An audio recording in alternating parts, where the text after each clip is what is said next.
welcome to MazzaMedia. We're live. It's Thursday night, December 18th, 2025. Christmas is 1 week away if you're celebrating it. If not, happy Hanukkah, happy holidays, happy Festivus for the rest of us.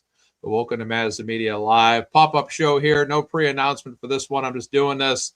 Here I am. Here I go. And here to talk about some of the news here that's been going on right now. I know that there's a lot of authorities up in Salem, New Hampshire right now trying to track down the Brown University shooter. So that's active right now. They think that he actually may potentially be tied into the MIT professor shooting, which is a little bit chaotic there, of course, if those two things are tied together. So that's interesting right there. But thank you guys for tuning in on short notice.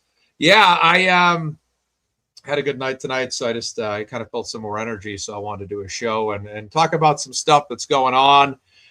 Kelsey Fitz Simmons motion came back tonight, and things are not looking too good in terms of her getting a motion allowed, which is now she can't attend her hearing tomorrow, and now she's got to tune in by Zoom. So there was some things going on that prohibited that ruling. So obviously the judge is like, nope, we're just going to deny it outright, which I thought was pretty ridiculous. I just think I don't see personally. I guess it's just my personal opinion, but I don't see why she can't be allowed to be in court. I mean, if she's having a pre-trial, and look, yeah. So saying a Brown shooter was up here. Yeah, that's interesting right there. But yeah, there's no reason given on this at all. It's just basically, hey, it's denied, and then that's it. There's nothing more to come of this. I'm going to share this on our screen for you. Hold on. I'm going to get this put up on the screen here in a moment. Yeah, keep me posted on the Brown shooter right now. That'd be great. Thank you, guys. Oh, my Zoom is way up. No wonder why that thing was so... Okay, there it was so enhanced. It was ridiculous. Hey, what's going on, man? What's going on, bro? Hope you're doing good, man. All right, let's get this shared up. All right, so let me zoom this in a little bit more. So on the side, went too much. On the left side here, in pen, signed 1218, denied. Can't even read this damn thing. I'm gonna have to put this in paint. Hold on. We're switching gears here. I'm about to turn the sumbitch sideways, shine it up real nice. All right, let's do this. And let's rotate this. Rotate. And rotate. Not gonna work. All right, 1 second. Stand by for technical difficulties. We'll have some elevator music play while you guys wait. All right. There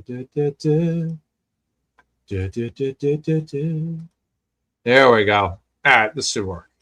All right, let me share this instead. Now, let me go back. Stop sharing this. Do start sharing this. Yeah, that's what I'm hearing too. The Brown and MIT shootings may be linked. It would make sense, right? I mean, this isn't going to allow me to share this. I have a better idea. I have an even better idea. There's a will, there is a way. Kelsey Fitzsimmons, I'll just put 12, 18, 25. Right, there we go.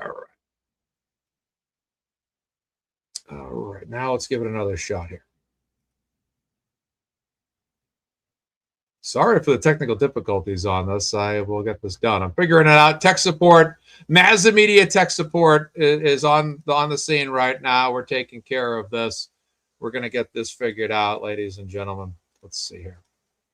All right. This doesn't work. I have it. You know what? I have an idea. I'm gonna save this. Let me do this. I'm gonna drop this on my Twitter page. Then I'm gonna link it from Twitter. That will do the trick. All right, this will do it. Select all and copy.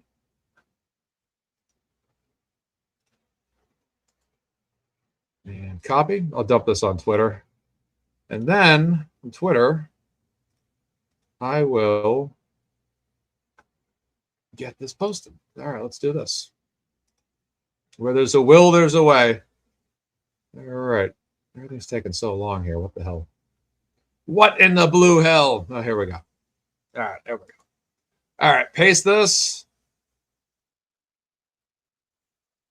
There we go. All right. And go to the posts. There we go. Almost there. Open this in a new tab. There we go. Then at last, we're going to share the tab. All right, here we go. All right, we're almost there. Okay, almost there, folks. Bear with me. Looks like Miss Jessica's in the house. What's going on, Miss Jessica? There we go. All right, now we got it done. All right, here we go. All right, now it's sharing. There it is. All right, now we can read this thing. So I don't have to tilt my head sideways all night long. So here we go. So we got 1218 denied as to in-person something. Video Zoom to issue. Video have Zoom to issue or something like that. So that's what the judge ruled. These initials, I don't even know who these are. I mean, it just says, what, like JNJ or something like that, or LJN. I don't even know what the heck that even means. That's for sure. But they denied this. And it just amazes me that, you know, you look at Brian Walsh, you look at Karen Reed, you look at just about anybody. I only remember Karen Reed ever sitting in a Zoom a handful of times. And a lot of times, quite honestly, it's for more like non-standard hearings. But tomorrow, it's my understanding that this is a pretrial hearing tomorrow, which is a pretty significant, hearing for sure. I mean, it's a pretrial hearing. I mean, for the love of God, do I need to say any more? You know what I'm saying? But that's, I'm surprised that, actually, I'm not surprised, because this seems to be so typical of what's going on here, in terms of just everything. Like I said, this is what starts to unnerve me a little bit, is when you start, like with the Karen Reed case, we always thought that there was some shady stuff going on there with Judge Beverly Cannoni. Now you sit here and you see this going down, and it's like, what do you mean someone that's on trial can't attend a pretrial hearing in person? Why would this motion ever be denied? Did they try, did they even give an explanation on this thing at all? None. It's just denied. Motion denied as to in-person prompt or attendance or something like that. But then that's it. There's no explanation given at all. And to me, that's at the end of the day, I get it. The judge can do whatever the heck the judge wants to do. But if you're not going to allow someone that's basically on trial to be at a pretrial hearing, I mean, look, Karen Reed, how many pretrial hearings did they have for Karen Reed? She was sitting there. Yeah, she wasn't, in jail or anything. But to me, I just sit here and start to ask questions like, what is the reason for this? Why is there no reason given? Now we hear that Judge Kathleen McCarthy-Naiman will be presiding over everything now. And now it's basically anti-Bev mode, where this, that was the big issue we had, obviously, because if you guys remember, in between the Karen Reed trial, between the first one and the second one, Judge Beverly Cannoni was supposed to be out for the second trial. She was supposed to, move, or she wasn't going to deal with whatever. Back she came yet again. I, for the life of me, would never understand why a judge would care so much about presiding over a specific case, to the point where it's, no, I got to be the judge. I absolutely have to be the judge here. I'm going to be the judge here. Usually, most professionals, you just kind of do whatever you have to do. You don't have to hold on at the legs to be the judge. And there was a conversation, I remember hearing, at some point I was told to me that Judge Beverly Cannoni was out for the second trial. Then all of a sudden, the official word came out. And then all of a sudden, I think it was a day later. Oh, no. Beverly Cannoni is back for the second trial. She's in this again. And I get concerned, because when you look at the Brian Walsh case, the trial that just ended, you look at the judge there. You watch that trial, you follow that trial, and you sit there and you say to yourself, my goodness gracious, this judge is pretty fair. This judge is pretty impartial. There's no issue with this judge. That judge presided over the Brian Walsh case. She was fair to both sides, and that was it. She was a nice judge. I mean, my God, if only to have that judge in the Karen Read trial, if only to have that judge regarding Kelsey Fitz Simmons, you know, and that's the problem, is that because when you look at Brian Walsh, the Brian Walsh case is your standard typical murder case. It's your typical, like Nick Reiner, okay? It's your standard typical, somebody killed somebody, and the accused killer or suspected killer or the person being charged as the murderer is on the stand.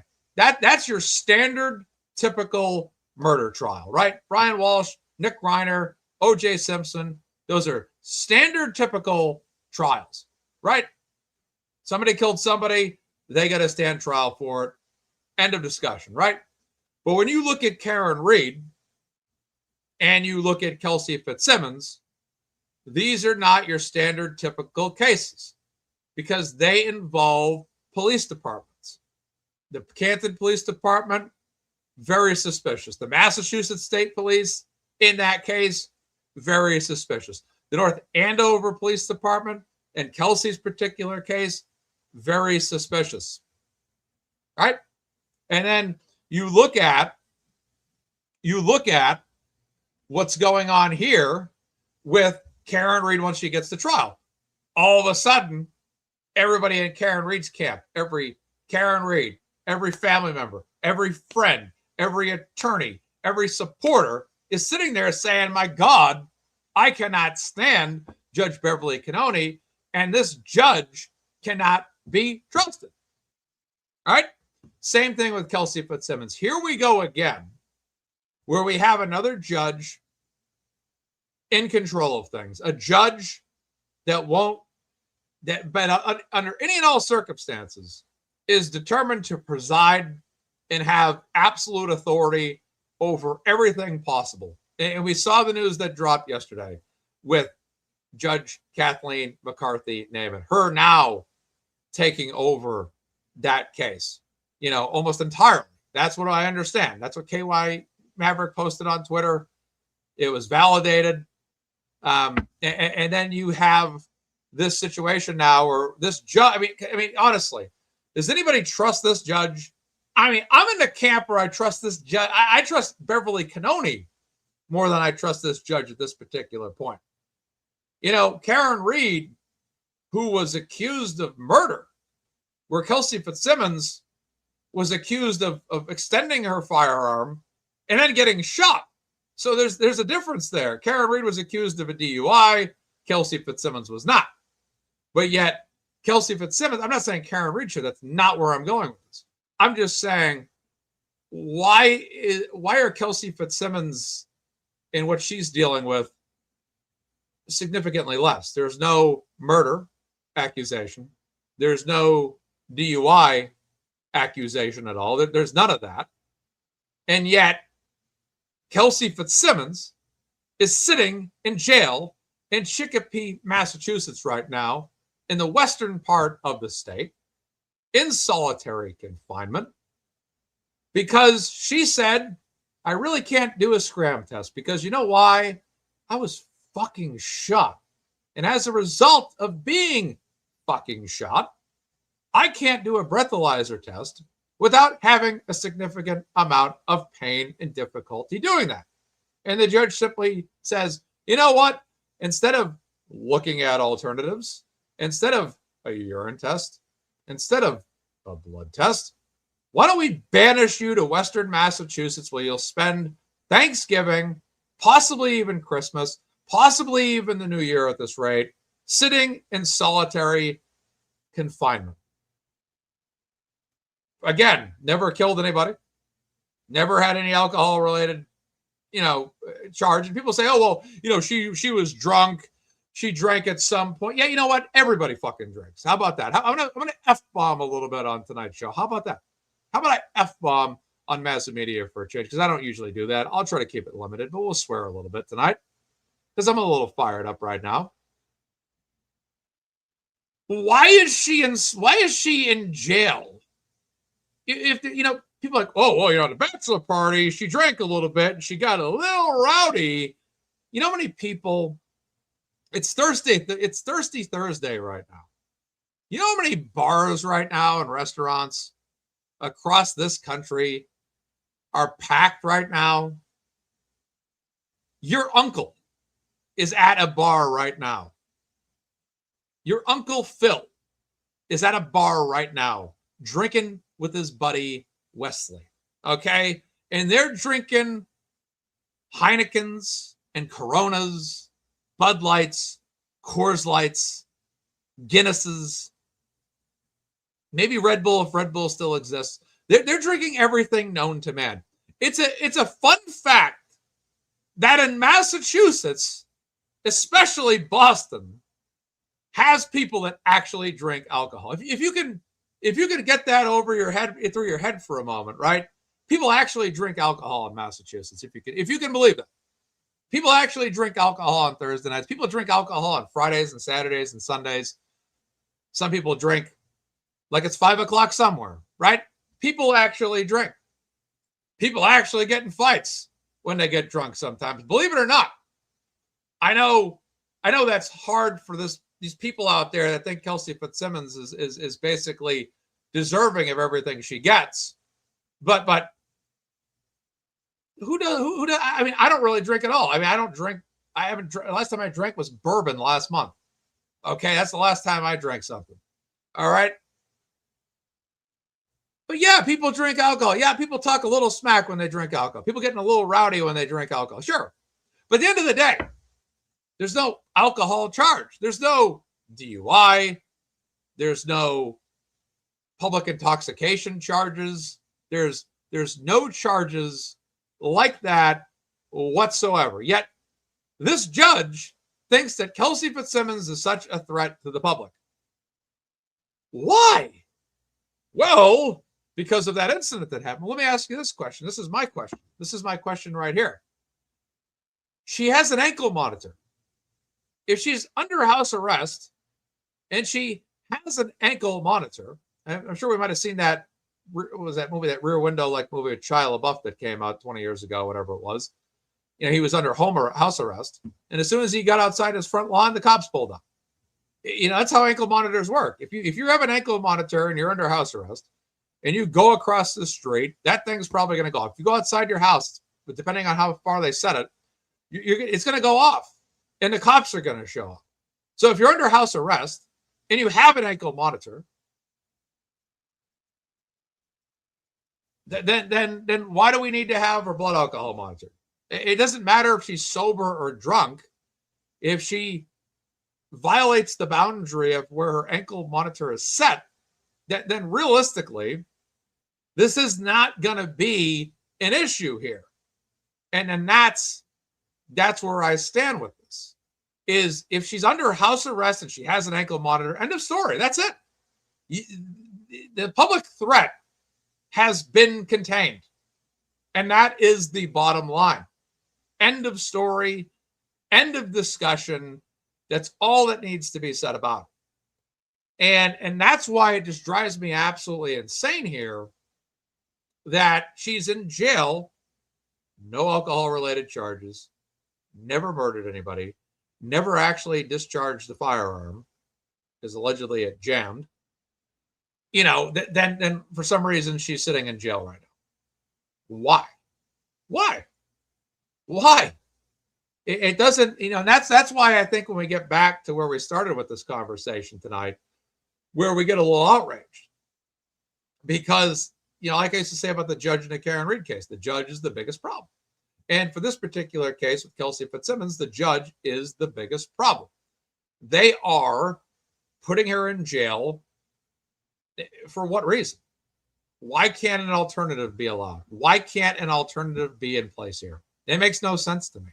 And then when we get done being outraged about all of this, and we're fully venting our frustrations in this matter, were absolutely outraged at this matter. Now, apparently, she can't even attend her own hearing in person. Why not? I don't know the ins and outs of how this works, to be honest with you, in terms of this Zoom versus in-person thing. But I'm pretty fairly certain that Brian Walsh was attending his pretrial hearings, even though he was in custody. So why can't she? Why is that denied? Well, it's denied. Why? Well, just because. You know what I mean? It just gets so ridiculous, in my particular opinion, and that's what I don't like about all this. Is you have Tim Bradel and Martha Coakley representing her. You have them filing a motion to have this particular hearing moved to in person. And then this judge is just like, no, we're just going to, and I presume it's this judge. The initials don't even look like her at all. I'm not even sure who wrote this, but I'm having to presume here that it was this judge or some other judge. I don't know who wrote this, but there's somebody's initials on this thing. And there's somebody's initials there. It looks like I don't know, F, N, J. I don't know. So they filed a motion. This was stamped, filed with Essex Superior Court today. Defendant's motion for writ of habeas corpus, or right, to produce custodial defendant in person at court on December 19, 2025. Now comes the defendant, Kelsey Fitz Simmons. Zoom this in a little bit. I always say that wrong at the beginning of that thing. Let's zoom out here. Okay, zoom back out. There we go. All right, so the defendant's motion. Now comes the defendant, Miss Kelsey Fitz Simmons, and respectfully requests the court allow her to appear in person to answer in her instant matter next scheduled on December 19th. That's tomorrow, of course, and for all subsequent court appearances. So they want her in person. They cite here she's been held at Western Massachusetts Women's Correctional Facility in Chicopee, and she would like to be physically present to assist her counsel, who have themselves been ordered to be physically present for all hearings. So you see here very clearly that the lawyers obviously have to be there in person, right? There's no denying that at all, right? No denying that at all. And they want her, they want them there. Well, they're there. They're required to be there, but yet Kelsey Fitzsimmons is not there. I believe court's at 12 p.m. tomorrow, Lori. 12 p.m. tomorrow, lunchtime, which is perfect for me. So yeah, they require, the attorneys have to be there, but Kelsey can't be there.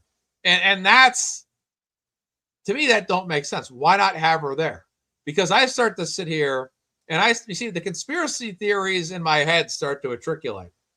They start to matriculate. I start to say, when you, as a human being, when you start to see things happening, when you say to yourself, wow, I really think that this woman's being railroaded. I really think that they're coming at her. They're not being fair. They're not being impartial. And then I start to see what's going on here. I immediately, my mind starts to say, oh boy, is the fix in? Is the fix in? And I think the sensitivity, as stated earlier on this program, really goes back to a lot of what happened with Karen Reed, which was the feeling of constant railroading, the feeling of constant dread, the feeling of even right up to that verdict being read at the end of the second Karen Reed trial, you could just sit there and say to yourself, oh my God, Judge Beverly Cannone is going to do this again, right? I mean, that was literally right up to that moment, literally what I was thinking was going to happen. They're going to push this thing to a third trial. And shockingly, that didn't happen. Thankfully, the jury got it right, and we were very thankful and we were very grateful for that this Karen Reed trial ended, and it ended sufficiently, and it's over.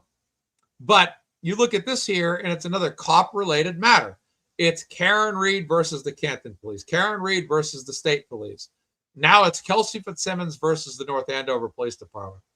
And what I can have concerns of is that there are certain checks and balances in the shadows of our judicial system, between the police and judges, and this is all speculation. I may not even fully believe this, but I'll tell you, I'm starting to theorize that this could be a possible reality. So this is not necessarily a conspiracy theory.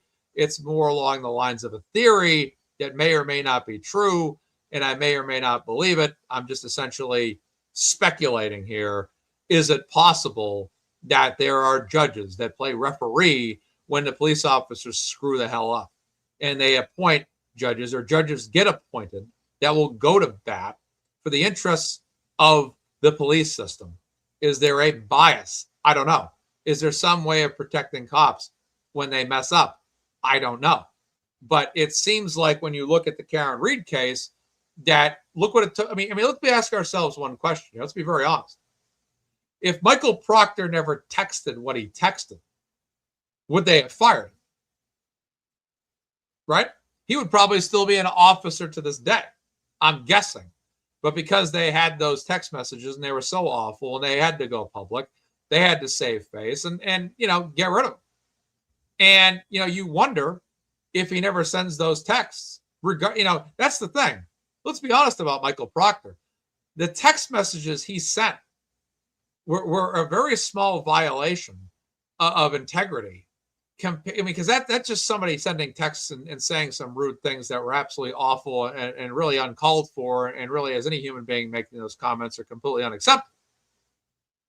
But his words and thoughts about her paled in comparison to any actions that we believe or theorize that he did to potentially railroad her and place her in a situation where she could have faced incarceration. And we all believe that he basically fixed the situation and did everything he could to frame an innocent woman. And that's where a lot of us stand, quite frankly. When I look at this situation and I see Kelsey Fitz Simmons, her fiance works in the fire department.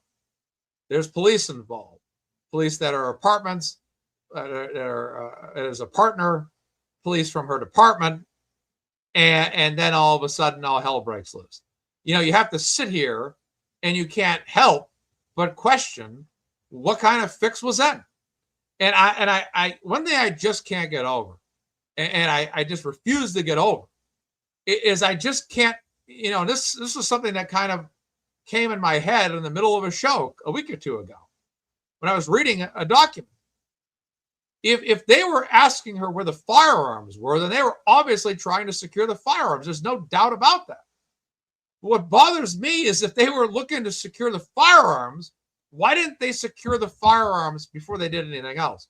Why did they go in that house and say, Kelsey, where are the firearms? She says, they're in the basement. Why don't they go down to the basement and get those firearms? This is a blunder on their part. It truly is, because they should have gone in there and said, Kelsey, where are the firearms? They're in the basement. Okay, we're going down to the basement. Okay, we've secured the firearms. Or, Kelsey, we went down to the basement. We don't see the firearms there. Where are the firearms? See, before you start moving Kelsey around the house to pack for the kid, before you allow Justin, and I believe his mother was with him, in the house, you secure the scene, right? You're serving a restraining order. You're taking a child away. Okay. You know that this officer. Why do you not secure anything at all? Why don't you secure those firearms? And that's where the lack, I just think I may have to have an officer on this show. Maybe Peter Murphy. I'll have to reach out to him and have him on this show, because I just want to hear it out of an officer's mouth to tell me that those officers should have walked right in that house, and while they were serving that, first order of business, give us the firearms right. Once you secure the firearms, any kind of firearm-based violence or matter is taken right out of play. And it concerns me and a lot of people why that wasn't done. Why was Kelsey allowed to be in a one-on-one situation with Officer Noonan? There was two officers with her. Then one of them went downstairs. Why were they allowed to put her in a one-on-one situation? why does that officer yell, Kelsey, don't do it, as to put down the fucking gun right now? Why? That's a great point. LB Cops would actually be really good. Why is he yelling, Kelsey, don't do it?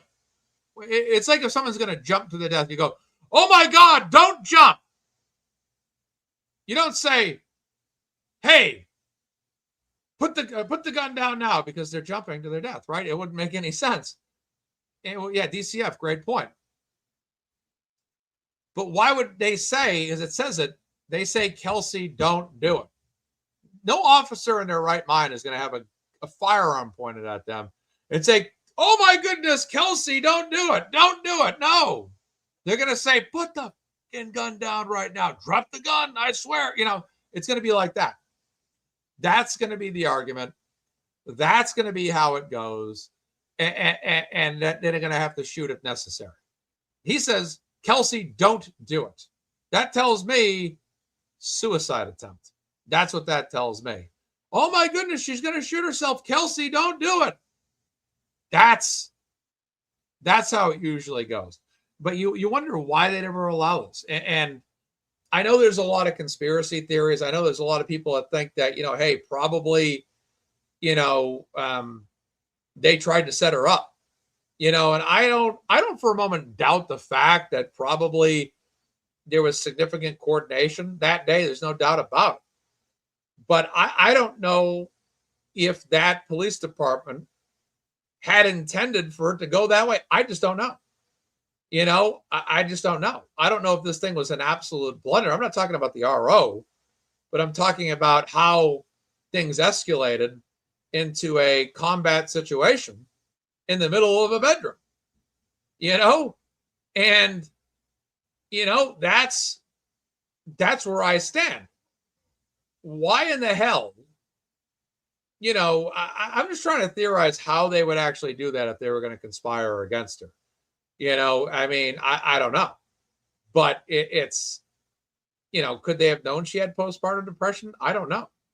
I don't know. I don't know how they would have done that, but I do know that this situation was out of control. They did not have a situation contained, and it got messy, and I just feel like Kelsey's been done a significant injustice here, because I feel like the police in North Andover failed to protect any kind of situation that could have become violent or hostile by ensuring all firearms are secured.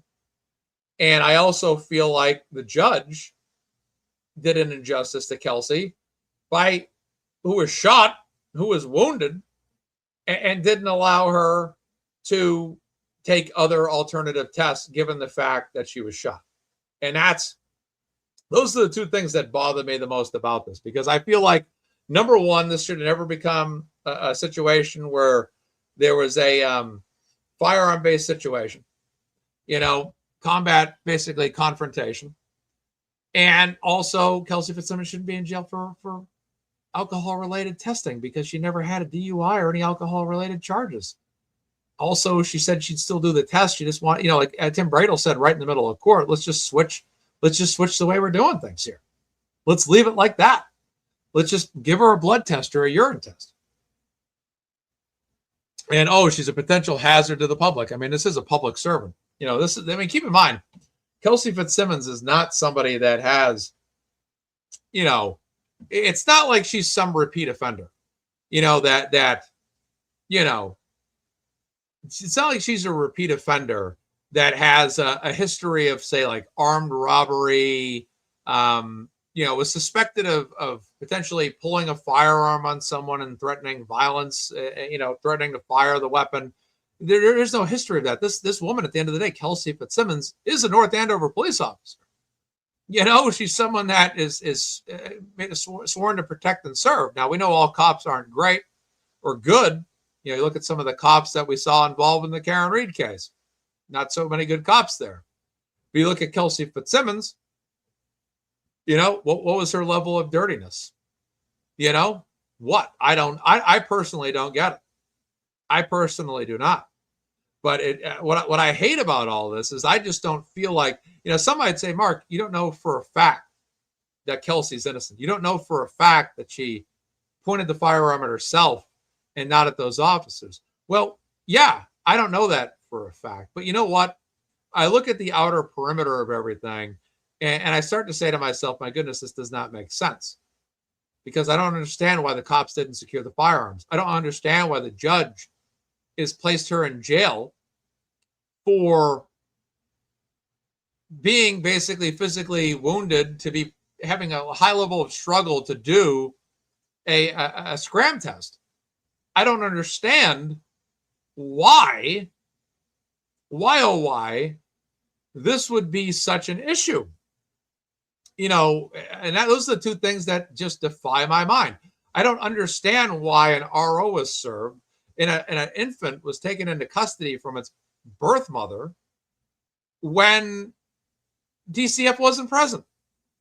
DCF wasn't present. You look at the protocol of all this, and people say, well, you don't know if Kelsey is innocent or not. You don't know what Kelsey, well, look at everything else, though. And I say to myself, my God, how unfair is all this? You secure the firearms, you bring DCF, or if all hell does break loose, then why is she in jail for a scram test? And that's where the free Kelsey Fitzsimmons comes in, because, at the end of the day, let's be honest, let's talk straight. We'll talk straight about this matter. Regardless of whether or not Kelsey is telling the truth, and regardless of whether or not the police are telling the truth, when you look at this very analytically, do you feel that Kelsey Fitzsimmons, regardless of whether she was telling the truth or she was lying or not, do you feel like Kelsey Fitzsimmons is getting a fair shake? Do you feel like that RO was fair? Do you feel like DCF not being present was fair? Do you think her having her child taken away like that without DCF there was fair? Do you think that her being in jail right now for not having any alcohol-related testing, not having any alcohol-related charges and being physically hurt to the point where she can't take that test without being hurt, do you think that that was fair? That's the issue that I have with all this, is that none of this is fair. And my question about that is, why is it unfair? Why is it unfair? Why is everything so stacked against her? Why is her police department acting against her in a sense that they served that? Why is her fiance doing it? Why is the judge doing this? Why is everything stacked against her for? And taking everything that might have happened or didn't happen out of that, in that bedroom, out of the equation, there's a lot of things that make me ask a lot of questions. The exclamation points go off in my brain. The question marks go off in my brain. And it doesn't make any sense to me. And it's usually when you have questions like this that usually the fix is in. And when you feel like things don't add up and you feel like things don't make sense and you are starting to say, hey, I'm raising an eyebrow here. What the hell is this all about? It usually means that the fix is in. And it usually means that railroading is in progress. And it usually means that Kelsey Fitzsimmons, like Karen Reed, is telling the truth in their set of circumstances. And that really raises a lot of questions for me. And I know people want to say you don't know for a fact. I understand it. I get it. And it's a great question to ask, and it should be debated. But when I look at all of the circumstances around that, why was there a one-on-one situation in that bedroom between Kelsey and Noonan? Why did that happen? Why was that allowed? Why was there not more security? Why was there not more protection? Why were they not protecting themselves more? Why weren't they protecting Kelsey from herself? Why were they allowing Justin in that house when they hadn't yet secured the firearms? Why was the baby still in that house when they hadn't yet secured the firearms? These are all the questions that I ask. And it's usually in that I say, yes, that's why I'm free Kelsey Fitzsimmons. Yes, that's why I do fundraisers for Kelsey Simmons. Yes, that's why I talk about Kelsey Fitzsimmons. Martha Coakley doesn't have to defend Kelsey Fitzsimmons. Politics aside, Democrat, Republican, no matter. Obviously Martha Coakley, who was an attorney general in this state, is chosen to represent her. Why? Why is this so significant? Because it is significant. Tim Bradle represents her. He knows all about things that have gone on, represents Turtle Boy. He's seen what's gone on there. He's seen what the state's tried to do to Karen, Aiden, etc. There's a lot that's gone on there. There's a lot that's gone on there. But there's so many loose ends in this. And this is exactly what attracted me to the Karen Reed case. 2 years ago, 2.5 years ago, was these questions, these bells and whistles that would go off in my head when I read this stuff. That would make me say to myself, my goodness, that does not make sense. My goodness, why would they do that? My goodness, why is there no ring footage? My goodness, why? What the hell? It just doesn't make any sense to me. And that's why I sit here and say, I have to believe her. I have to take her at her word. They even said it themselves. Kelsey, don't do it. Why would you ever say, Kelsey, don't do that? Or Kelsey, don't do it? Why wouldn't you just say, put the gun down now or I'll shoot? Why would, that's very simple. It's very simple. Police officers always just say, drop your firearm now or we will open fire on you. Very simple process. Very standard. Even the police officers in the movies do it. But to say, Kelsey, don't do it? There's something to that. There's something to that right there. There really is. And saying don't do it, like I said earlier, I know I'm repeating myself, but let's talk about it a few times over. We should talk it about a few times over. Why in the world? Why in the world? The only time someone would say don't do it, it's don't jump. Don't eat the poison pill. Don't kill yourself. That's usually when you say don't do it because someone's going to do harm to themselves. And you're trying to stop them from doing that. And if he said that to her, and that's in that document, then that tells me that Kelsey Fitz Simmons is telling the truth. That she legitimately did try to place a firearm to her own head. And then Officer Noonan reacted and he opened fire. And he shot her. He shot 2 shots. He hit her with the second shot, presumably missed on the first one. And then guess what? They said, oh my God, what happened? And probably what happened was they all rushed upstairs. What happened? What happened? Is the scene? They probably had firearms drawn. What's going on? I had to shoot her. I had to shoot her. What happened? What happened? Oh my God. Did she try to shoot you? No, she actually, no, she actually went to go put the firearm to her head, but I just reacted and shot her. Oh my God, you shot her when she was trying. Yeah, she was putting the firearm to her head. Oh, we need to do something here. I don't want you to get in trouble for this. Let's just say that she pulled the firearm on you and you shot her. It could have happened like that potentially. Could have happened like that. Maybe that's how it happened. Maybe it happened just like that for all we know. I don't know. But that's something that's definitely worth speculating on. I'll tell you that much. Let's continue reading here. So basically, again, the attorneys have to be physically present for all hearings. So Kelsey does not consent to a video appearance away from her attorneys. So again, that means is she wants to be physically present with her attorney. She does not want to be, kind of like me right now. I'm on video. She wants to be in the same room as her attorneys. Fair enough. I understand that. So she can, whatever she needs to talk about. You look at Karen Reed, when Karen Reed was in court with her attorneys, hearing after hearing, trial after trial, she'd sit right next to them. Same thing with Aiden. Same thing with Brian Walsh.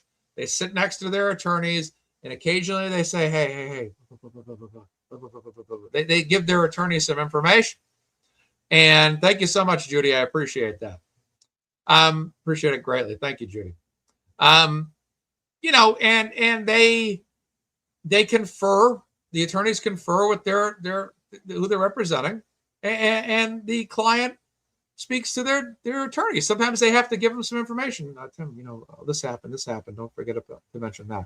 They might be talking about things like that, giving their attorney some information. But when even during that last hearing that happened, when they had Kelsey behind the glass room there in the secure room, Tim immediately motioned to the judge or asked the judge to have Kelsey seated at that same table. That was denied. And I guess that's how they conducted. There was no change of plea. So the judge said, no, we got to have blah, blah, blah. Kelsey behind there. She can't sit with you. But in this particular set of circumstances, I'd like to see more information as to why she can't sit with her attorneys, because this is a significant hearing. She should have the right, in my opinion, to get to sit with her attorneys and maybe feed some information. Maybe even attorneys might even ask her a question or two on the spot, like, hey, did this happen? Did that happen?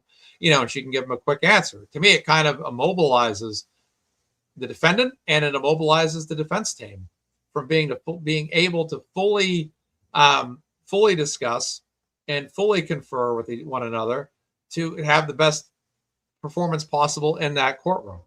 Yeah, exactly, Jen Toxic. Well, because that would make far too much sense. Yeah, exactly. Isn't that the truth? Isn't that the truth? So again, she does not consent to a video appearance away from her attorneys. On the spot communications between client. Here he goes. On the spot communications between client and counsel are impossible where counsel will be present and the defendant will be elsewhere, hindering effective communication and her right to due process. So there you have it right there. And that's what I mean. It's kind of restrictive.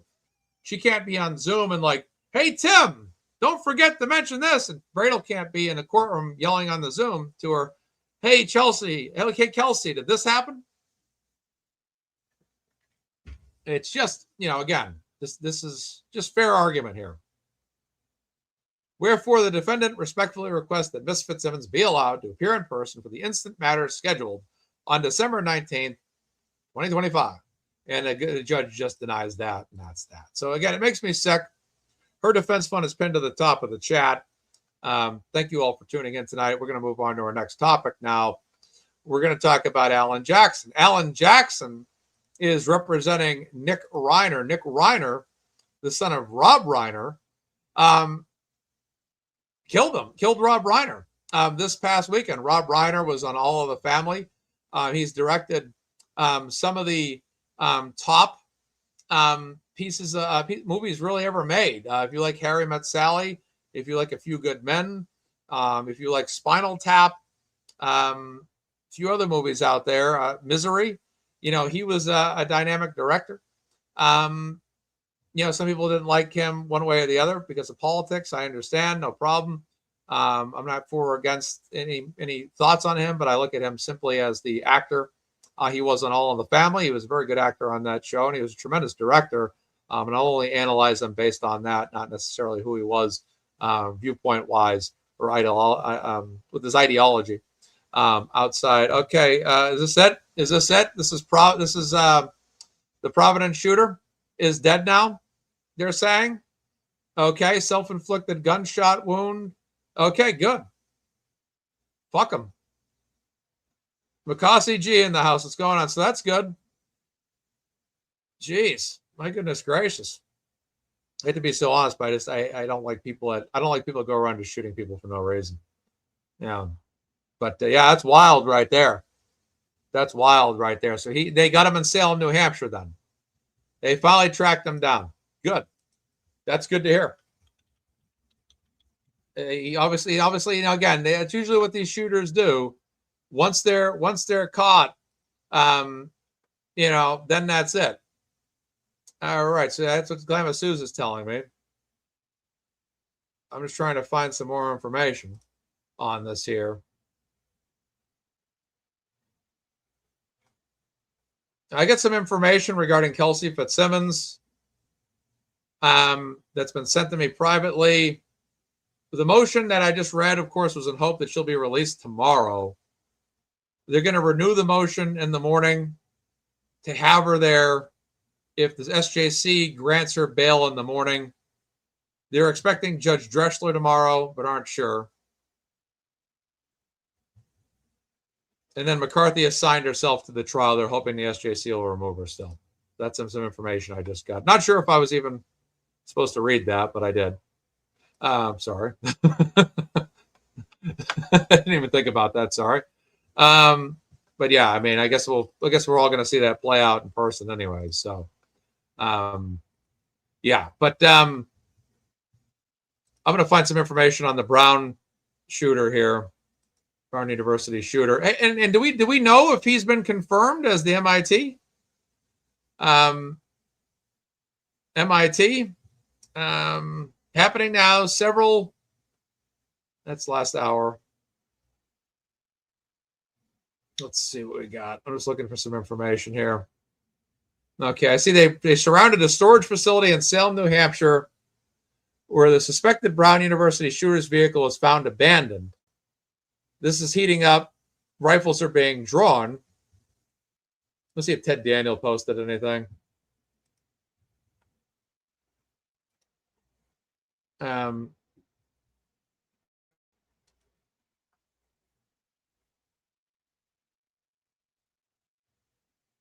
Let's see if anything's coming from Boston 25 News. I don't see anything on Ted Daniels' page at all. Let's take a look.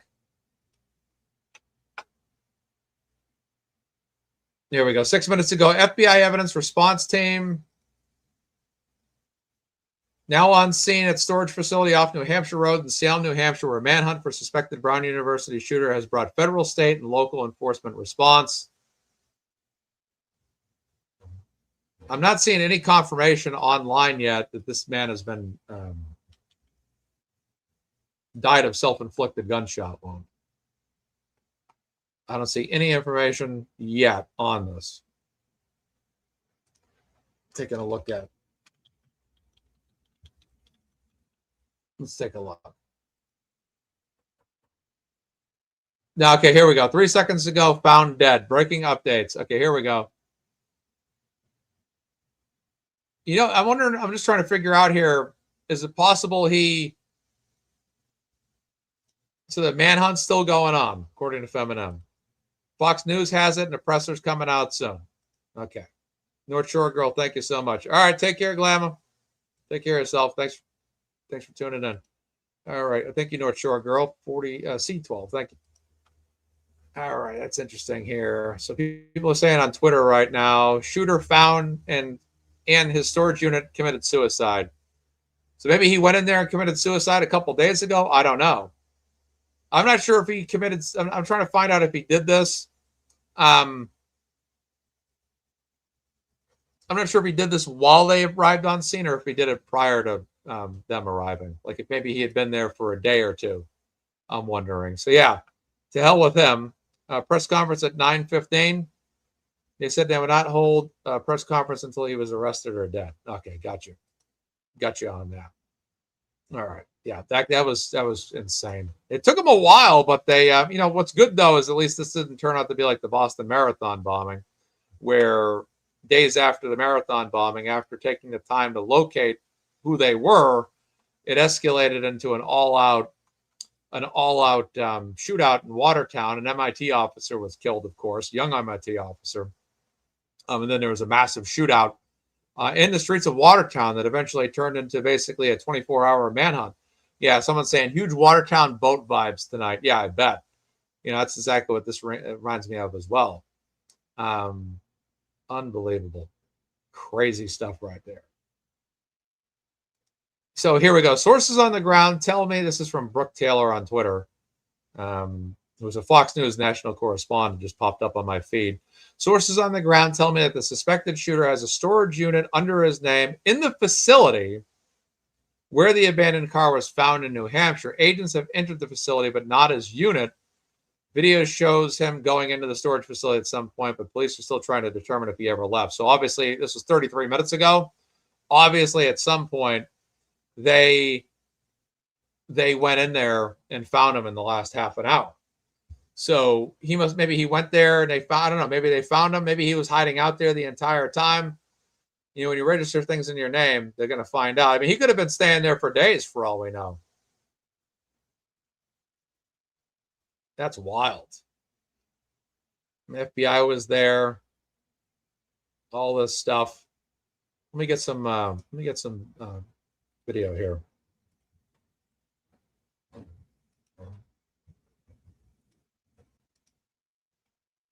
So this is the FBI.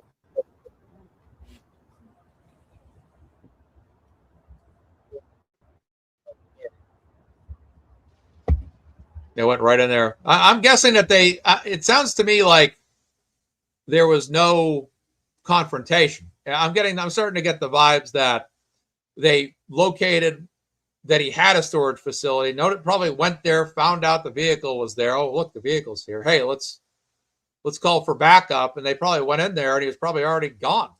He's probably already committed suicide at that point. That's what I'm guessing. That's what I'm guessing at this particular point.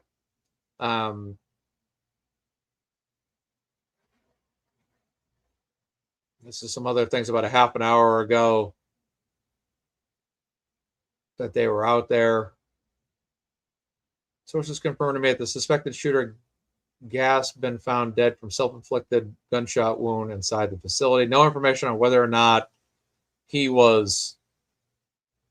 What I'm curious about is whether or not he, like I said, did he do this when they arrived, or did they do this, at a prior time? Did he do it earlier today? Did he, what did he do?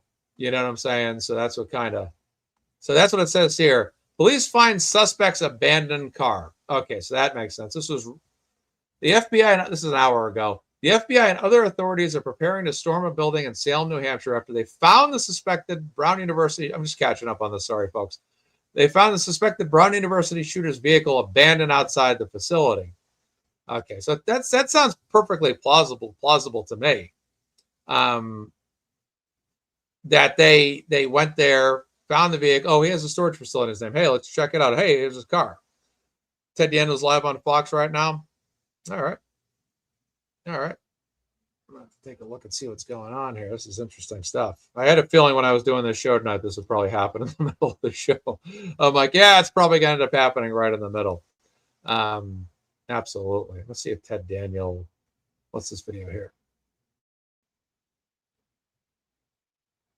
Found dead.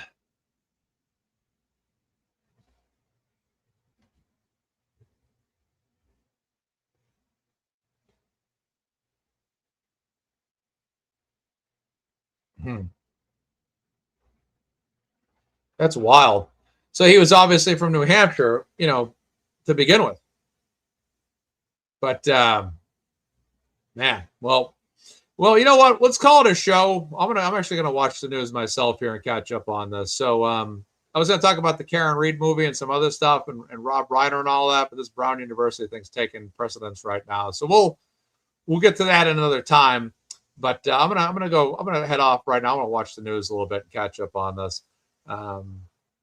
Yeah, but that's interesting stuff. Please subscribe. Please like this video. I'll be back at some point over the weekend as well. And everyone take care of yourselves. All right, guys, from MazzaMedia, I'm Mark. Have a great night. Thank you, guys. Yeah, pop-up show tonight and all that great stuff. So thank you guys for your time. Have a good night. Free Kelsey Fitz Simmons. All the best to her tomorrow in court. We'll be praying for her. And don't forget to donate to Kelsey if you're able to. Her defense fund is pinned to the top of the chat. For MazzaMedia, I'm Mark.